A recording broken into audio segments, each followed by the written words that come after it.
Hey guys, what's going on? Early morning one today. I got a busy day. Sorry I'm hitting you so early. Probably it's not even a quarter after 8 here on the west coast of the U.S. Probably not going to get a big crowd, I wouldn't think, this early.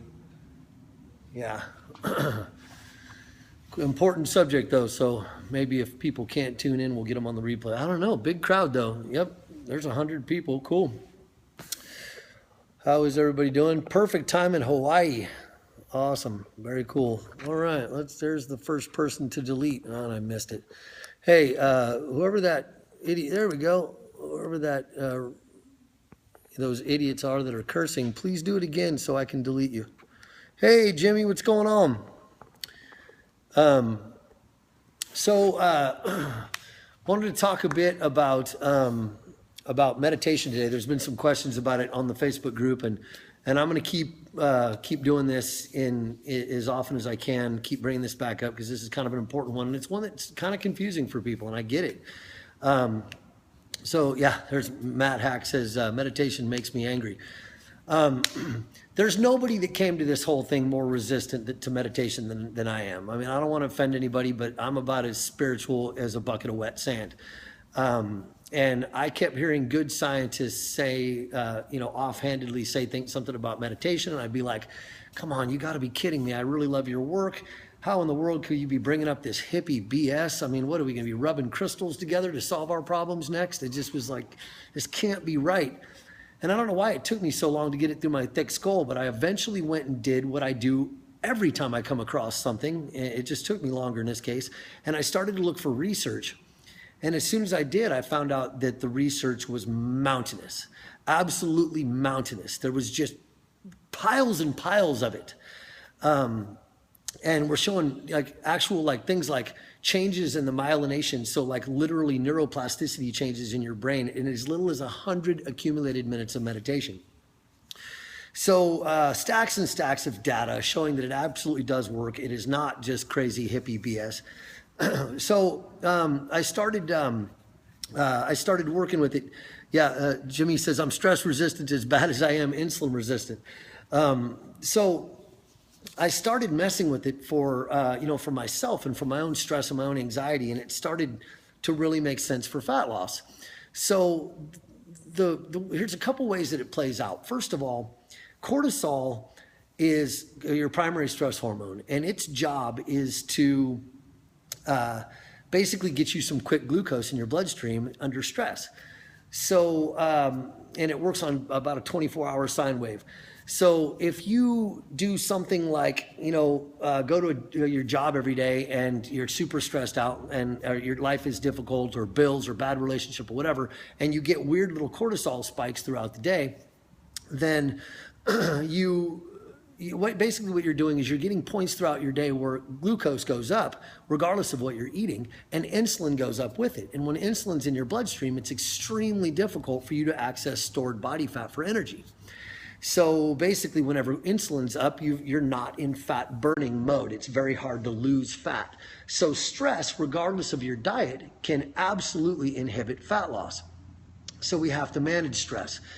So how does meditation play into this? Well, you have a brain, a big human brain that's capable of amazing things that we don't see anywhere else in the animal kingdom. We see things like, humor and art and music and all of this stuff that we can do that nothing else does. We've got these brains that can do calculus and understand history and all of this kind of stuff, but we don't get to turn them off. And the Buddhists call that a monkey mind. A lot of the research kind of comes out of that Buddhist community because they've been meditating the longest. So I'm not a Buddhist, but there's good research there. But that monkey mind is where your brain is running all over the place and you can't really stop it. So let me give you an example. You're walking down the street and you hear a car horn. That's just basically a tiny little part of your anatomy vibrating is what happens. Sound wave comes in, vibrates in your ear. You picture your own, first you picture that car, then you picture your own car, and then dang, that car payment's kind of smashing me because I don't make enough money because my job sucks, and like that. you're stressed out because your brain can do all of this crazy stuff that we can't see anywhere else in the animal kingdom. Let me break that down for you further.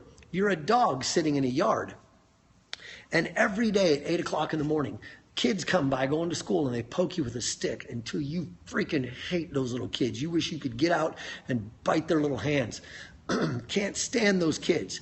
But at noon, when there's no kids around, what you can't do as a dog is sit there and go, why me? How come other dogs don't have to deal with this? And how come, what am I going to do when the kids come back later? You can't ruminate. You can't sit there as a dog, and as a human we can, and ruminate and go through this stuff and over this stuff until it's just eating away at you. Like when you're sitting at a light in your car and you think, God, did I respond to that email? I'm not sure if I did. I'm not even really sure if that person likes me. They're gunning for my job. But you can't do anything about this right now. So back to meditation. Meditation, in a nutshell, is simply you sitting down, maybe just for 3 to 5 minutes in the beginning, and focusing on your breathing, wherever you feel your breath. You're going to see, I feel it in my nose. I'm going to focus right there and just focus on my breathing. What meditation is not, is shutting your brain off. And people try to shut their brain off, and then they get frustrated because their mind wanders. What meditation is I'm focusing on my breathing, and then my mind wanders. And I catch my mind wandering, and that is the moment of mindfulness. I catch it wandering. I go, oh, I'm randomly thinking about stuff I don't need to be. Pull it back to my breathing. And then it wanders again, and I pull it back. And every time I catch it and pull it back, it's like a bicep curl. It's like doing an exercise. This is exercise for your brain. What I guarantee is going to happen to you, because it happens to everybody, is you're going to sit there and focus on your breathing for a minute, then your mind's going to wander, you're going to catch it, you're going to have all this dumb inner dialogue. Oh my God, my mind was wandering, I'm terrible at this, I'm so stupid, everybody else is better at meditation than me, there's 100 other things that I could be doing, what am I doing right now? It's all this crazy inner dialogue. So your mind wanders, and then it wanders about wandering. So eventually you get to a point where you can pull it back. You can pull it back readily and quickly. And then you'll be sitting in your car and you'll get that thought, God, did I answer that email? And oh, wait, you know what? There's nothing I can do about that right now. I don't need to go down that path. I can't check that email right now. I can't there's no point in me freaking out about this. It's just going to ruin my day. It'll flow over into your real life and you'll start doing it by accident. Now, it goes a step further for those of you with bad body image issues. Your mind, going back to that analogy I've used lots of times, you walk into that party or a room full of people, everybody just looks over at you and then goes back to what they were already doing, maybe even just because they heard somebody come in, who knows, or they're waiting for somebody or whatever, but your brain goes, I sat in the mirror this morning and told myself how fat I was, so that's what I've practiced. So naturally, all these people think I'm fat and disgusting, and I just wish I wasn't here right now. I just want to go home. And in reality, what happened is some people used some muscles in their neck to turn and acknowledge you and then look back. That is all you know. You have no idea of all of those people. For me, I would have been like, hey, look at all these people that, are interested in at least the fact that I'm here. I'm going to go get to know them. You have no reason at all to go down a pathway of they all obviously hate me because I'm fat. And when you can be mindful about these things, and meditation can help you be that, okay, I'm going to pull back. I don't have to spend the next hour trying to sort out the fact that I know that these people all think a certain way when I don't have any proof. I can just take a deep breath and go on and go find out what the real deal really is, or put it out of my mind and go on with my day. I don't have to be walking down the street, glance over at my reflection and go, ugh, now my whole day is ruined because I'm going to ruminate over and over again on whatever pathway I have myelinated in my brain about what I just saw in that mirror. Okay, so the ability to get off of a sort of seasoned and practiced pathway. I get on this track all the time. I automatically always think I'm ugly and heinous because I'm fat, and everybody thinks I'm fat, and you practice that, you will do it over and over again. You are going to walk into that party, have everybody look at you, and do that pathway, but meditation can give you the ability to get on that pathway and very quickly figure out that you're on it and get off it and go do something else. Okay? I am a total scientist, not a spiritual person at all, and I'm anxious, I'm high strung, I got a lot of passion, and I was able to make this work. If I can do this, anybody can do it. But here's the deal. You're going to start and you're going to go through all that crap that I said a minute ago about how much you're going to think it's so stupid, and then you're probably not going to give yourself enough time unless you take my advice and do this for weeks on it.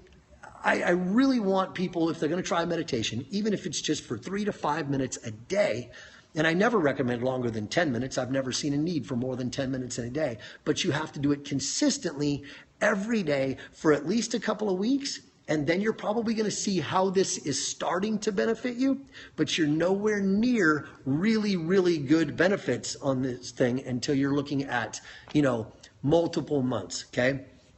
If you're just joining, all of the replays are first off on Periscope for the next 24 hours. And then also they're on 30kview.com/periscopes, or you can just hover over the blogs tab and click on Periscopes. So I hope this is beneficial to you guys. I hope I've got you some understanding. One of the biggest things that you need to understand is what the definition of meditation is. Do not think that it's about you shutting your brain off, because it's not. The Dalai freaking Lama's mind wanders when he meditates. It is not about shutting your brain off. It is about catching your mind wandering. If you sit down thinking that you should sit down to meditate the very first time and be good at it and be able to shut your brain off, then you should also think that you should be able to drive down here to my gym today, having never set foot in a gym before, with a goal to get a 300-pound deadlift as a woman and be able to do that in the first day. And then when you don't, you need to get really mad about how upset you were that you thought you were supposed to get your 300-pound deadlift today. It's not going to happen. You can't think of meditation that way. It could take you a lifetime to get good at this. Fortunately, it'll probably only take you a couple of weeks to start seeing benefits, but the real benefits will take months. Months. And no, you don't suck at it. If you're doing it, you're doing it right. That's all there is to it. All right, guys. Have a fantastic day. I'll catch up with you soon.